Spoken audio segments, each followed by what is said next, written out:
ఏం చేస్తున్నావు? టమాటా చట్నీ చేస్తున్నాను. ఏంటి కవిత ఈ కాలంలో కూడా రోట్లో నూరుతున్నావు? మేము ఇలానే చేస్తాము. ఉండు, నేను ఇది మిక్సీలో చిటికెలో వేసుకొని తీసుకొస్తా. ఏంటి కవిత ఇంకా నూరుతానే ఉన్నావా? నేను చూడు మిక్సీలో ఎంత ఫాస్ట్గా వేసుకొని వచ్చేసాను. అవునా? బాగుంది, టేస్ట్ చాలా బాగుంది. చూడు అయితే ఇది టేస్ట్ చూడండి. నీ పచ్చడి టేస్ట్ చూడమంటావా? అవును.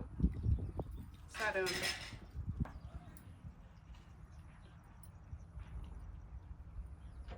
బాగుంది, పచ్చడి ఇంకా బాగుంది, చాలా బాగుంది. అందుకేనేమో రోటి పచ్చడికి మిక్సీ పచ్చడికి డిఫరెన్స్ అనేది. సో అదండి సంగతి.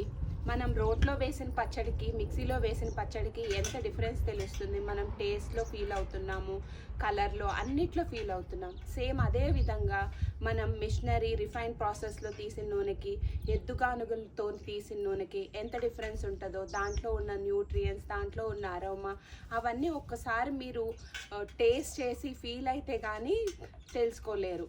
వన్యం న్యాచురల్స్లో మన age old tradition bull driven ఆయిల్స్ని తయారు చేస్తున్నాం. మీరు కూడా ఈ ఆయిల్స్ని, ఈ న్యూట్రియంట్స్ డెన్స్ ఆయిల్స్ని టేస్ట్ చేయాలి, కొనాలి అనుకుంటే కనుక కింద స్క్రోల్ అవుతున్న నెంబర్కి వాట్సాప్ చేయండి. Thank you so much.